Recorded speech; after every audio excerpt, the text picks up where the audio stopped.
अब बात करते हैं आगे इश्यू ऑफ शेयर्स के बारे में।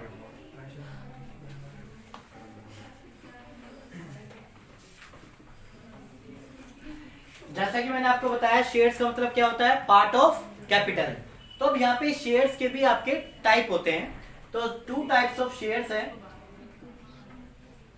तो शेयर्स के टाइप्स की बात करें तो पहला है आपका प्रेफरेंस शेयर्स।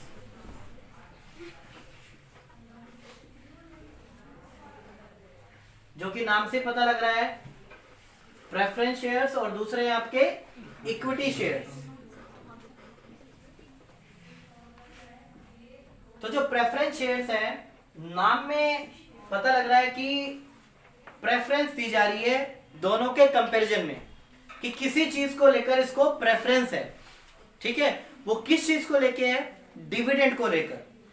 तो इसलिए पहले इनको ओनरशिप नहीं दी जाती। जो कंपनी में इक्विटी शेयर्स में पैसा लगाते हैं वो ओनर ऑफ द कंपनी कहलाते हैं, ओनर ऑफ कंपनी।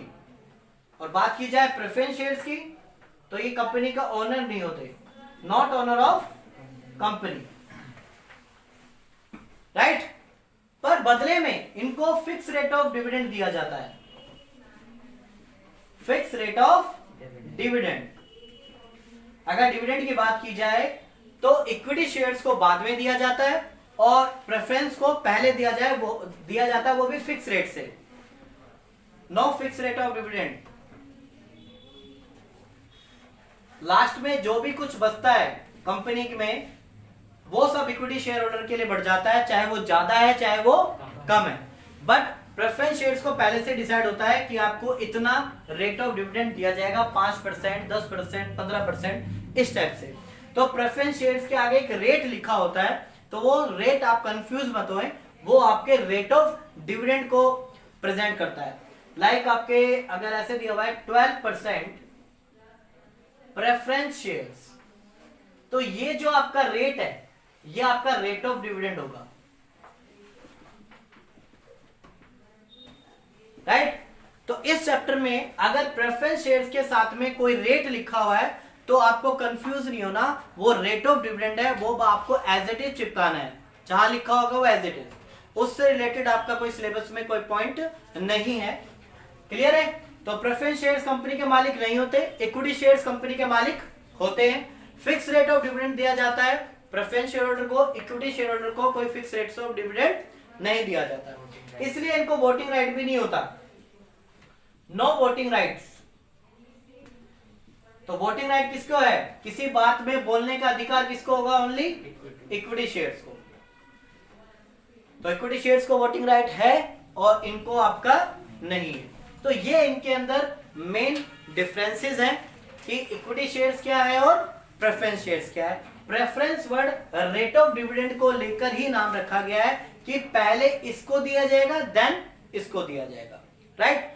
अच्छा, कभी कभी क्या होता है कि प्रेफरेंस शेयर्स कुछ ऐसे इशू किए जाते हैं जिसमें वोटिंग राइट भी होता है, या 3 साल तक लगातार प्रेफरेंस शेयर होल्डर को डिविडेंड ना मिले तो चौथे साल उनके पास ऑटोमेटिकली वोटिंग राइट्स आ जाते हैं। वैसे तो जैसे सपोज करो कि पहले साल, जरूरी नहीं है कि अगर इस साल लॉस हुआ कंपनी को तो हो सकता है कंपनी ने इनको डिविडेंड नहीं दिया, सेकेंड ईयर भी नहीं दिया, थर्ड ईयर भी नहीं दिया, तो 3 साल के बाद इनके पास भी, इन शेयर होल्डर के पास भी वोटिंग राइट्स आ जाते हैं, यानी इनको भी कंपनी में बोलने का अधिकार हो जाएगा। मेनली इनको खाली रेट ऑफ डिविडेंड को लेके ही है और ओनरशिप के बारे में भी है। तो आपके 2 ही शेयर्स हैं, इक्विटी और प्रेफरेंस।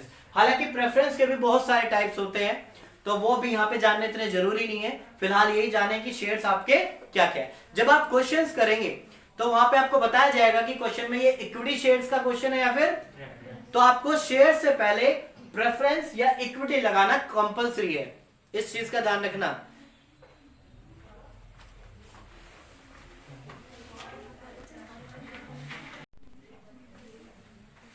इसमें मेन एक पॉइंट और भी है कि इक्विटी शेयर्स जो है कन्वर्ट नहीं किया जा सकते प्रेफरेंस शेयर्स में, यानी इक्विटी शेयर जो है कैन नॉट बी कन्वर्टेबल और preference shares can be convertible into equity shares. तो प्रेफरेंस शेयर्स को कन्वर्ट किया जा सकता है इक्विटी शेयर्स में, बट कन्वर्ट इक्विटी शेयर्स को जो है प्रेफरेंस शेयर्स में कन्वर्ट नहीं किया जा सकता। अगर आपने एक बार इक्विटी शेयर्स परचेज कर लिए तो आपके वो हमेशा इक्विटी ही रहेंगे, प्रेफरेंस नहीं बन सकते। पर प्रेफरेंस शेयर्स के पास ऑप्शन होता है कन्वर्ट करने का कि वो इक्विटी शेयर्स भी में कन्वर्ट कर सकते हैं। दूसरा, इक्विटी शेयर्स का जो पैसा है वो कभी भी वापस नहीं किया जा सकता, यानी can not be redeemable, can not be redeem,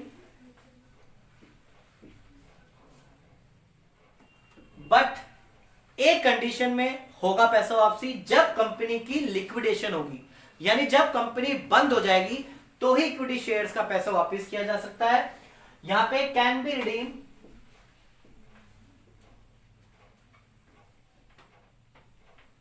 और मैक्सिमम जो टाइम है आपका वो 20 ईयर है।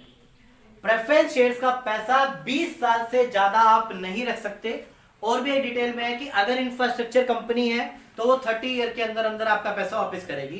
तो प्रेफरेंस शेयर्स का पैसा कंपनी 20 साल तक मैक्सिमम अपने पास रखती है, तो 20वें साल उसको वापस करना होता है, यानी 20 ईयर के अंदर अंदर, विद इन 20 ईयर आपको रिडीम करना होता है।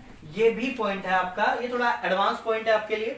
तो क्लियर है, प्रेफरेंस शेयर जो है कन्वर्ट किए जा सकते हैं, इक्विटी शेयर्स कन्वर्ट नहीं होते। इक्विटी शेयर्स का पैसा कभी भी वापस नहीं किया जा सकता जब तक वो कंपनी बंद नहीं हो रही है। एक प्रेफरेंस शेयर्स का पैसा जो है रिडीम होता है 20 साल के अंदर अंदर। वो कंपनी के साथ में टर्म एंड कंडीशन पर डिपेंड करता है कि कितने साल में प्रेफरेंस शेयर्स का पैसा वापस किया जाएगा।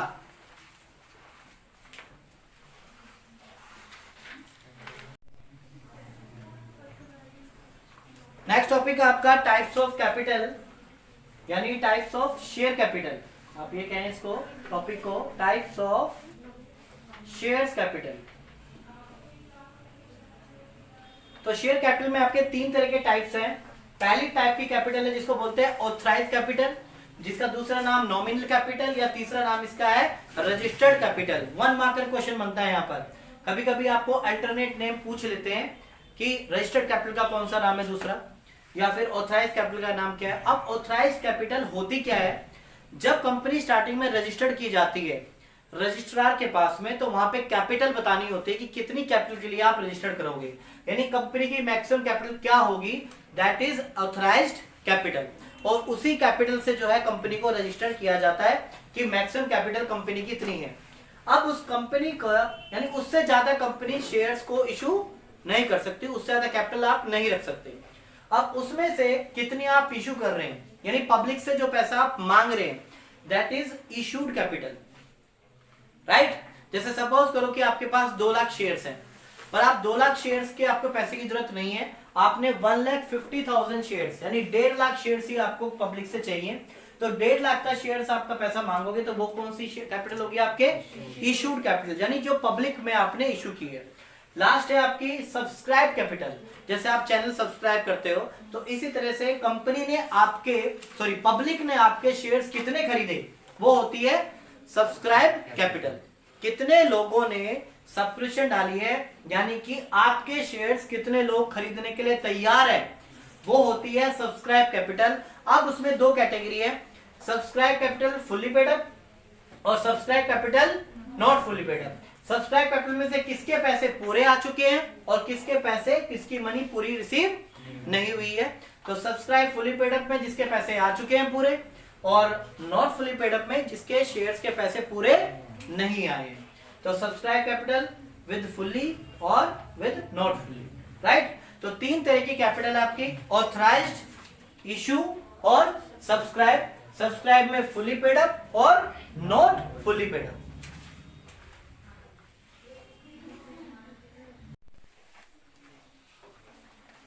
नेक्स्ट टॉपिक है शेयर्स को कितनी तरीके से मार्केट में इशू किया जा सकता है।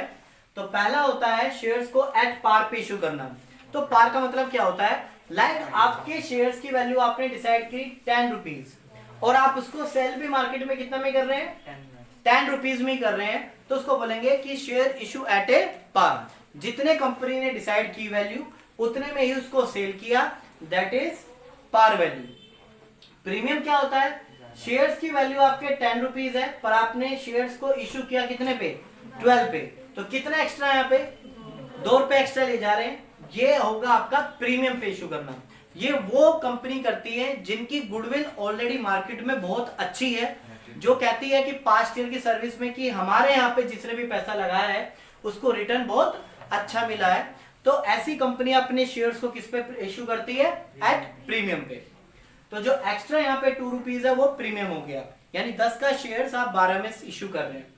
डिस्काउंट का क्या होता है, अगर एक शेयर 10 रुपीज का है और आपसे 9 रुपीज में लिया जा रहा है तो ये आपके डिस्काउंट बोला जाएगा 1 रुपी।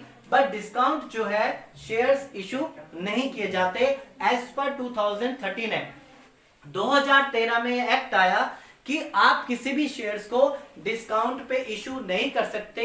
ये प्रॉब है, यानी कि इस पर रोक है, रिस्ट्रिक्शंस है कि कोई भी कंपनी डिस्काउंट पे इशू नहीं कर सकती। इवन ये वर्ड भी यूज नहीं कर सकती। अगर वर्ड यूज कर दोगे तो पेनल्टी भी होगी, फाइन भी लगेगा, जेल भी जाओगे, सारी चीजें। तो कोई भी कंपनी अपने शेयर्स को डिस्काउंट पे इशू नहीं कर सकती। ऐसा क्यों? क्योंकि पहले बहुत सी कंपनियां फ्रॉड कर लेती थी, कहती थी शेयर है 10 रुपए का, आपके लिए 1 रुपए का। तो बंदा सोचता था वाह 9 रुपए डिस्काउंट, तो ले लेते हैं। अब कंपनी तो वो है कि देने तो 1 रुपए भी नहीं है, कंपनी से आपसे 1 रुपए भी ले लिया तो ये देने ही नहीं है, उसने तो इसलिए इशू करे, और लेकर आपका पैसा क्या होती थी, भाग जाती थी। तो इस केस में कंपनी एक्ट में लाया गया कि शेयर्स को डिस्काउंट पे इशू करते ही नहीं है। तो इसलिए शेयर इशू या तो पार पे होंगे या फिर प्रीमियम पे होंगे।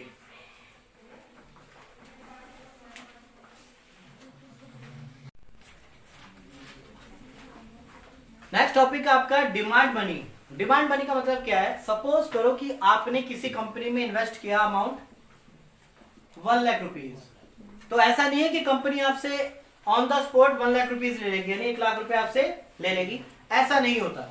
कंपनी इस अमाउंट को स्प्लिट करके लेगी, जैसी कंपनी को जरूरत होगी उसी हिसाब से आपको अमाउंट ले ली जाएगी। यानी कि कंपनी कहते हैं भी मुझे अमाउंट की जरूरत ही नहीं है इतने, तो मैं आपसे क्यों लूं। जितना अमाउंट कंपनी को चाहिए होती है उतना ही अमाउंट शेयर होल्डर से मांगा जाता है, तो उसको बोलते हैं डिमांड मनी। तो जब अमाउंट आपसे स्प्लिट करके लिया जाता है तो उनको क्या बोला जाता है, ये है आपकी डिमांड मनी। तो फर्स्ट है आपका, जब स्टार्टिंग में जब आपको पैसा कंपनी मांगती है तो उसको बोलते हैं एप्लीकेशन मनी। हालांकि ये अपना पैसा ये आप इन्वेस्ट करने जा रहे हो, यानी शेयर होल्डर फर्स्ट टाइम अपना पैसा कंपनी को देने जा रहा है, तो वो एक एप्लीकेशन भरेगा जिसको प्रोस्पेक्टस फॉर्म बोलते हैं। उसमें एप्लीकेशन फॉर्म होता है, उसमें उसका नाम लिखा जाता है, सब चीज बताई जाएगी, कितने शेयर्स खरीदने हैं, कौन है क्या है, पर्सनल डिटेल्स, सब चीजें भरी जाती है। तो वो हो गई आपकी एप्लीकेशन मनी। और एप्लीकेशन मनी की जो एंट्री पास की जाती है जर्नल, वो ये है, सबसे पहले कंपनी आपसे पैसा मांगती है तो bank account debit to share application. Company कहती है पैसा आया किस चीज का, एप्लीकेशन मनी का, और कंपनी आपके इस एप्लीकेशन मनी को ट्रांसफर कर देती है शेयर कैपिटल में, टू शेयर कैपिटल अकाउंट। तो जब स्टार्टिंग में कंपनी के पास पैसा आता है शेयर होल्डर का, उस मनी को क्या बोलते हैं, एप्लीकेशन मनी, जिसकी क्या जर्नल एंट्री पास होती है, bank account debit to share application और share application to share capital. देखोगे शेयर एप्लीकेशन से शेयर एप्लीकेशन क्या हो जाता है, ऐसे कैंसिल हो जाता है। कंपनी की ऐसे एंट्री होगी कि पैसे आ गए बैंक में, उतने के शेयर इश्यू हो गए, तो उतनी शेयर कैपिटल हो गई, राइट। इसके बाद जो सेकंड टाइम कंपनी पैसा मांगती है, उस पैसे को बोलते हैं अलॉटमेंट मनी। अलॉटमेंट मनी इस नाम से दी जाती है कि हो सकता है शेयर होल्डर ज्यादा हो गए हो, एप्लीकेशन बहुत सारे पर्सन की आ गई हो, तो कुछ ही लोगों को दिया जाएगा, सभी को तो दी नहीं जाएगी। तो कितना कंपनी ने अलॉट किया, कितना पैसा, कितने शेयर्स आपको दिए बदले में, वो आपकी अलॉटमेंट मनी होती है, जो एप्लीकेशन से नेक्स्ट मनी आपसे मांगी जाती है। तो एक्चुअल में शेयर होल्डर को यहां पे पता लगता है कि इसको कितने शेयर्स मिले। हो सकता है कंपनी के पास 1 लाख शेयर्स हैं, एप्लीकेशन आ गई कंपनी के पास 1,50,000, तो क्या सभी को शेयर्स दे दोगे? उतने शेयर्स दिए जाते हैं जितने कंपनी ने इशू किए हैं। तो मार्केट में 1,00,000 शेयर इशू हुए, पर लोगों ने, पब्लिक ने अप्लाई कितने कर दिए? 1,50,000। तो एप्लीकेशन मनी कितने की आ गई? 1,50,000। तो 50 को तो वापस करोगे ना। या कंपनी क्या करती है, जिसने 1000 शेयर्स मांगे उसको 500 दे देगी, जिसने 800 मांगे उसको 400 दे देगी। इस तरह से कंपनी क्या करती है, सभी को निराश नहीं करती, वो उनकी टर्म एंड कंडीशंस पे डिपेंड करता है कि पॉलिसी क्या है, कि जिसके बाद में आए उसके वापस कर देंगे। तो कंपनी करते हैं किसके स्टार्टिंग में आए तो उनके रखेगी, बाकियों के वापस कर देगी। कुछ कंपनी की पॉलिसी होती है कि एडजस्ट करके दे देते हैं, कुछ के दे देते हैं, कुछ को नहीं देते, है ना। तो इस तरह से क्या होता है, सभी को या तो पैसा वापस कर दिया जाता है जो एक्स्ट्रा होते हैं, या फिर सभी को जितने अप्लाई किए होते हैं उससे कम शेयर अलॉट किए जाते हैं। लाइक जैसे मैंने बताया 1000 शेयर्स आपने अप्लाई किए, उसको अलॉट कितने किए जाएंगे? 800। तो अलॉटमेंट के टाइम पर आपको ये पता लग पाता है कितने शेयर्स दिए गए हैं। अप्लाई तो आप जितने मर्जी कर दो। तो इसकी क्या एंट्री पास होती है? शेयर अलॉटमेंट की एंट्री पास होगी आपके शेयर एप्लीकेशन हटाकर आप यहां पे क्या वर्ड करेंगे? Allotment account. तो share allotment account debit to share capital account. पहले ये एंट्री पास की जाती है, फिर कंपनी क्या करती है, अलॉटमेंट का पैसा मंगवाती है। Bank account debit to share allotment account. फिर दोबारा सुने, यहां पे सबसे पहले पैसा क्यों लिया जाता है? जब भी तो पता लगेगा कौन हमारा शेयर होल्डर बनेगा। ऐसे थोड़ा ना किसी के भी हम बोल देते, किसी ने बोला कि मेरे शेयर भी है, मेरे शेयर भी है, मेरे शेयर भी है, ऐसे कंपनी कहती है कि ऐसे नहीं दिए जाते शेयर, पहले पैसा दो फिर शेयर अलॉट किया जाएगा, राइट। जैसे भाई फोन बुकिंग करनी है, भाई अपने बुकिंग अमाउंट दो तो आपका फोन क्या होगा, बुक होगा। तो इसी तरह से एप्लीकेशन मनी कैसे बुक होती है? पहले अमाउंट दो, किसका? एप्लीकेशन का, फिर वो पैसा कहां जाएगा आपका? कंपनी के शेयर कैपिटल में। सेकंड केस में क्या होता है, कंपनी को तो पता ही लग गया कि भाई हमने तो पैसे ले ही लिए, अब तो शेयर होल्डर कहीं नहीं भागेगा, हम ही भागेंगे। तो इसलिए कंपनी क्या करती है, पहले ही आपका जो अलॉटमेंट की पैसा है उसको कहां डालती है, फिर आपसे पैसा मंगवाती है आपके अलॉटमेंट मनी का, राइट। तो पहले आपसे पैसा लिया जाता है एप्लीकेशन में, फिर आपका अमाउंट कहां ट्रांसफर किया जाता है? अलॉटमेंट में केस में क्या होता है, आपका पैसा अलॉटमेंट का कहां ट्रांसफर कर देते हैं, फिर आपसे पैसा मंगवाते हैं। तो सबसे पहले जो पैसा मंगवाएगी कंपनी वो क्या होता है आपका? Application money. उसके बाद जो आपसे पैसा मंगवाया जाएगा वो कौन सी होती है? Allotment money. इसके बाद होती है कॉल मनी, राइट। इसी को हटा के हम फर्स्ट को हटा के कॉल मनी कर देते हैं। थर्ड पार्ट है आपका कॉल मनी। कॉल मनी आपकी कितनी भी हो सकती है, like first call, second call, या फिर आपके फाइनल कॉल, ये कितने भी हो सकती है, फर्स्ट सेकंड थर्ड जितने मर्जी, पर जनरली इतना ही होता है, फर्स्ट कॉल, सेकंड कॉल, और हो सकता है कि सीधा फर्स्ट एंड फाइनल कॉल ही बोल दे, राइट। तो सबसे पहले जो पैसा मंगवाया जाता है कंपनी के थ्रू वो एप्लीकेशन मनी, सेकंड टाइम जो पैसा मंगवाया जाता है एप्लीकेशन मनी, और थर्ड टाइम जो मंगवाया जाता है उसको क्या बोलते हैं? Call money.